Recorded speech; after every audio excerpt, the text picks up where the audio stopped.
I don't usually like to speak with notes, but tonight is a special night. Většinou nerad mluvím s poznámkami, ale dneska je výjimečný večer. As I said at the beginning of the show, this is our final Soul Republic show.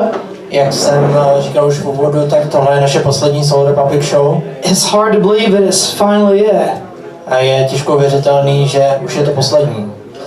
But, well, how did this thing start? Ale jak tahle věc začala? Well, we began this show back in the year 2014. Začali jsme tohle show zpátky v roce 2014. And it was based on the idea that if you can change your thoughts, you can change your world. A bylo to založené na myšlence, že pokud můžete změnit svoje myšlenky, můžete změnit svůj svět. Can somebody close that curtain back there? Is it closed? There we go. This whole thing happened because I dared to dream a crazy dream. A celá tahle věc se stala, protože jsem si odvážil snít tenhle šílený sen. And then somehow life brought about circumstances that opened the door. A nějakým způsobem život mi nahrál příležitosti, které mi otevřely dveře. And then I got off my butt and did something about it. A vstal jsem ze zadku a něco jsem pro to udělal. My grandmother, Mimi, she used to always say, Moje babička Mimi vždycky říká, spit in one hand plivni do jedné dlaně and make a wish in this hand. a přej si do druhé dlaně. Which hand has more in it? Která dlaň v sobě bude mít víc? Exactly. Přesně The tak. hand with the spit. Přesně tak. Ta dlaň, do které jste plivli. So don't make a wish, Takže nepřejte si, make a plan. ale plánujte. Over the last 7 shows, Během posledních 7 show I have been really blessed to have some of the most amazingly talented artists. jsem byl vážně poctěn tím, jaké skvělé účinkující jsme tady měli. On the shows. And they have been some of the most fabulous, talented young people I've ever worked with. A byli to jedni z nejúžasnějších a nejvíc talentovaných lidí, se kterými jsem kdy pracoval. But somebody asked me, where did I get the idea for Soul Republic? Ale někdo se mě zeptal, kde jsem dostal ten nápad pro Soul Republic. I could give you a list of authors and motivational speakers who inspired me. Mohl bych vám dát seznam autorů a motivačních řečníků, kteří mě inspirovali. But to be, there we go. The mic is off. There we go. But to be absolutely honest, Ale abych byl naprosto upřímný, it started farther back than that. tak to začalo mnohem dřív než tehdy. To be honest, this idea started a long time ago. Upřímně tahleta myšlenka začala už hodně dávno, Back when I was a kid, když jsem byl ještě dítě. growing up on a little dirt farm in South Georgia. A vyrůstal jsem na malé farmě v jižní Georgii. We were poor and times were hard. Byli jsme chudí a ta doba byla poměrně těžká. I mean, there were honestly some times growing up on the farm that, for example, when my shoes wore out in the bottom, A dokonce, když jsem si prodřel podrážku svých bot and there was holes in them, a byla v ní díra, we were so poor that we couldn't buy new shoes. tak jsme byli tak chudí, že mi máma nemohla koupit nové boty. So my mama, she would take cardboard and she would cut it out Takže vystřihla z lepenky and put it inside my a shoes dala to dovnitř boty, so we could wear them a bit longer. abych je mohl nosit ještě o trošku díl. And there were some times that after the bills were paid, A někdy potom, co jsme zaplatili všechny účty, there wasn't enough money for food. jsme neměli už žádný peníze na jídlo. And somehow, almost miraculously, somebody would leave a couple of bags of groceries on our doorsteps. A nějak skoro zázračně někdo nechal u našich dveří tašky s nákupem, s jídlem. Those were hard days on the farm as a kid. Tohle byly ty těžké dny na farmě jako dítě. But as I sat here tonight and I look out at an audience, Ale jak jsem tady dneska večer řekl, a když se dívám do obecenstva, and I see some of the most amazingly talented people that I've had the pleasure to work with, a vidím tady jedny z nejtalentovanějších lidí, se kterými jsem měl možnost pracovat, I'm reminded that it was back there when I was a kid tak mě to připomíná to, že když zpátky vlastně v minulosti, když jsem byl dítě on that little dirt farm, na té malé farmě, that I learned to dream. jsem se naučil snít. I learned a lot of things on that farm. A naučil jsem se tam hodně věcí. I learned, first of all, that nothing in life comes for free. Tak zaprvé jsem se naučil, že nic v životě není zadarmo. If you want it, you have to work for it. Když něco chcete, tak proto musíte pracovat. But it was on that farm that I learned that if you dare to dream, Ale na té farmě jsem se naučil, že když si odvážíte snít and then you do something about it, that anything is possible. a když proto něco uděláte, tak je možné cokoliv. You're going to see something you don't usually see tonight. You're going to see me throw those away. How did I learn that? Jak jsem se to naučil? Well, I grew up on my grandmother and grandfather Hall's farm. Vyrostl jsem na farmě mýho dědečka a babičky, My grandma and grandpa Hall, they were poor. který byli chudí They never had much. a nikdy toho moc neměli. They didn't have the chance to go to university. Neměli šanci jít na vysokou They had to work hard for everything they got on that farm. a pro všechno, co měli, museli pracovat velmi tvrdě. But year after year, they worked on that dirt farm for a hope. Ale rok za rokem pracovali na té farmě pro naději. And that hope was that their kids could have a better life than they did. A ta naděje byla, že jejich děti budou mít lepší život, než měli oni.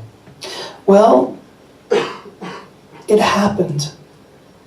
A stalo se to. Grandma and Grandpa Hall's oldest son, he died as a hero in World War II. Jejich nejstarší syn zemřel jako hrdina v druhé světové válce, When his ship, the USS Drexler, was sunk by Japanese kamikazes. když jeho loď USS Drexler byla potopena japonskými kamikaze. And two of Grandma Hall's sons and two of her daughters became school teachers. A dva další synové a dvě další dcery se staly učiteli. And the second oldest surviving son, he became a master electrician. A druhý nejstarší syn se stal elektrikářem. All that from farmers with no education and only a dream. Všechno tohle se stalo vlastně z farmářů, kteří neměli žádný vzdělání a měli jenom sen. But I guess, magic microphone. But I guess the most important lesson I learned as a kid Ale myslím, že ta nejcennější lekce, kterou jsem se naučil jako dítě, came from my grandmother, Mimi, přišla od mojí babičky Mimi, my mom's mother. matky mojí mámy. From my grandmother, I learned two things. A od ní jsem se naučil dvě věci. You have two choices in life. V životě máš dvě šance, nebo dvě volby. You can let life control you, Můžeš nechat život, aby tě kontroloval, or you can take control of your life and live it the way you want to. a nebo ho můžeš ovládnout a žít tak, jak chceš ty. My grandmother Mimi, she had a hard life. Moje babička Mimi měla tvrdý život. She had to drop out of school when she was in the 4th grade. Musela ukončit školní docházku, když byla ve 4. třídě, To cook and pick cotton on her father's farm. aby vařila a sbírala bavlnu na farmě svého otce, Because her mother was sick with cancer. protože její matka onemocněla rakovinou. She married young, Vdala se mladá and after she had had 2 kids, her husband left her in the middle of the night. a když měla 2 děti, tak její manžel uprostřed noci opustil. With no money and no food in the house. A nenechal jí žádný peníze ani jídlo. But she did what she had to do. Ale ona udělala to, co musela. She took control of her life, Vzala svůj život do hrsti and she worked 3 jobs a day a pracovala, měla 3 zaměstnání současně. for between 16 to 18 hours a day, 16 až 18 hodin denně. for year in, year out, Rok za rokem. so that she could put food on the table and clothes on her kids' backs. Aby mohla dát na stůl jídlo a aby mohla oblíknout svoje děti. And she did it for one reason. A udělala to z jediného důvodu, because she wanted her kids, again, to have a better life than she did. protože chtěla, aby její děti měly lepší život, než měla ona sama. And they did. A oni měli. Her son, he grew up to become second command in the Georgia State Police. Její syn se stal zástupcem šéfa policie v Georgii. And her 3 daughters, they became moms, wonderful moms who raised their children well. A její 3 dcery se staly skvělými matkami, které vychovaly své děti. And check this out. Her grandchildren. And check this out. Her grandchildren. Grandchildren who came from a grandmother with a 4th grade education. A její vnoučata, který přišly od téhle paní, která měla jenom 4 třídy základní školy. Check this out. One grandson became a commercial jet pilot. Jeden vnuk se stal pilotem komerčního letadla. Another grandson became a movie star in Hollywood and a pilot. Jeden vnuk se stal hollywoodskou hvězdou a pilotem. The 3rd grandson, he became a sailor in the Navy on a submarine. Třetí se stal námořníkem na ponorce. And later became a narcotics officer. A později se stal drogovým policajtem. One of her granddaughters became a policewoman. Jedna z jejich vnuček se stala policajtkou. The other granddaughter, well, she became a mom and she raised her kids well. A další se stala matkou a vychovala svoje děti velmi dobře. And then there was me. A pak jsem tady já.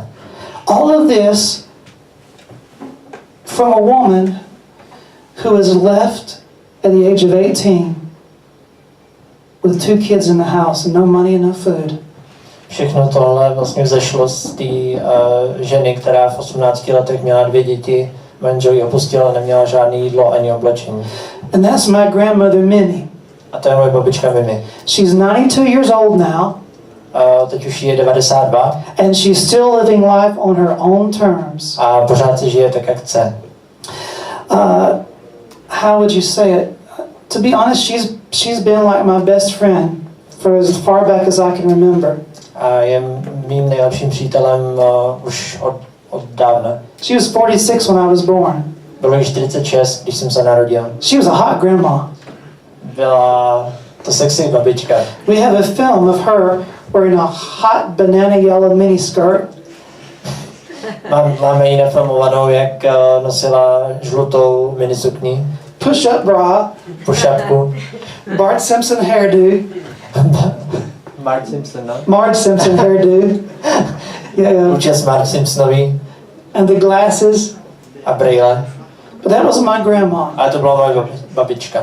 And for the last 7 or 8 years that I lived in America, A posledních 7 nebo 8 let, co jsem žil v Americe, she was my dancing partner. tak byla můj taneční partner. She loved country music and country dancing. Milovala country hudbu a country tanec. So every Friday night and Saturday night for the last 7 or 8 years Takže každý pátek a sobotu večer, těch posledních 7 nebo 8 let, that I lived in the States, we used to go dancing together. jsme chodili spolu tancovat. Well, we had to put her into the nursing home when she was 89 Když jí bylo 89, tak jsme ji museli dát do domova důchodců, because she had 4 strokes. protože měla 4 mrtvice. But after some physical therapy, she was able to get around okay with a walker. Ale po nějakých terapiích se naučila pohybovat s chodítkem. And one day when she was 90 years old, A jednou, když jí bylo 90, my mama got a call at her office. tak mámě zavolali It was from the nursing home. z toho domova důchodců, ve And kterém byla babička. the nurse was panicking. A ta sestra panikařila. She said, "Oh my God, we can't find your mom or her boyfriend." Říká, ježišmarja, my nemůžeme najít tvoji matku ani jejího přítele. She was 90 and her boyfriend was 89. Jí bylo 90 a příteli bylo 89. She said, "We can't find him anywhere." Nikde je nemůžeme najít. And my mom thought for a minute. A máma se zamyslela And then she said, "I bet I know where they are." a pak řekla, já vím, kde jsou. So mom got in her car and she drove to the country music dance. Takže si vzala auto a jela na country tancovačku. And there on the front row was my 90-year-old grandma and her 89-year-old boyfriend. A v první řadě byla moje 90letá babička a její 89letý přítel. Sitting there listening to the country music bands and watching the dancers dance. A seděli tam a poslouchali country hudbu a sledovali, jak lidi tančí. That's my grandma, living life on her own terms. A to je moje babička, žije si život podle svého. I can say I'm blessed to have come from good stock. Můžu říct, že jsem velmi požehnaný, že pocházím z dobré rodiny. No. From her? There we go, I'm back. From my grandmother, I learned that it doesn't matter about the education. A od mojí babičky jsem se naučil, že nezáleží na vzdělání, It doesn't matter about the money. nezáleží na penězích, It doesn't matter about the success or the fame. nezáleží na úspěchu nebo slávě, It matters about the strength of your heart ale záleží na síle tvého srdce and the courage that you have. a odvaze, kterou máš. That when life hits you hard, Že když tě život srazí na kolena, somehow you get back up. tak znovu And staneš. you get back up, and you get back up, and you Vstaneš get back a up. znova staneš a znova staneš. And that is how you find your dream. A tak najdeš svůj sen. Mark Twain once said, Mark Twain jednou řekl, he said, in 20 years, you're not going to regret things that you did. za 20 let nebudeš litovat věcí, které jsi udělal, You're going to regret the things you didn't do. ale budeš litovat věcí, které jsi neudělal. So whether you're young, whether you're middle-aged or older, Takže jestli jste mladí, středního věku nebo starší, take a chance. Follow your dream. nasledujte svůj sen a využijte šancí, využijte příležitosti. I did that for the last 7 shows.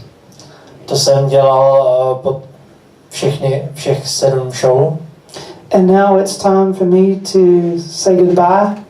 a teď přichází čas, abych se rozloučil, But before we bring up the next artist on the show tonight, ale než přijde další účinkující, I want to bring up my team. Vita, can you come here? Liba, can you come here? tak bych chtěl pozvat Vítka, Líbu. Tomáš, can you come here? Please. Tak. Hi. Ladies and gentlemen, these are the people that, when we started this show, we started with an idea. And my students came along. Tomáš? I don't have the microphone. You did. Okay. When we started this show, we started with an idea. Když jsme začali s touhle show, tak jsme začali s myšlenkou And then one of my students came along to help me. a jeden z mých studentů přišel a pomohl mi. And from that first show with Tanya Graves and Vitek, A z téhle první show s Tonyou Graves a Vítkem we kept coming back show after show. jsme přicházeli pořád znova show za show. And each show was better and better. A každá byla lepší a lepší. And the one thing I learned, A jedna věc, kterou jsem se naučil, actually 2 things.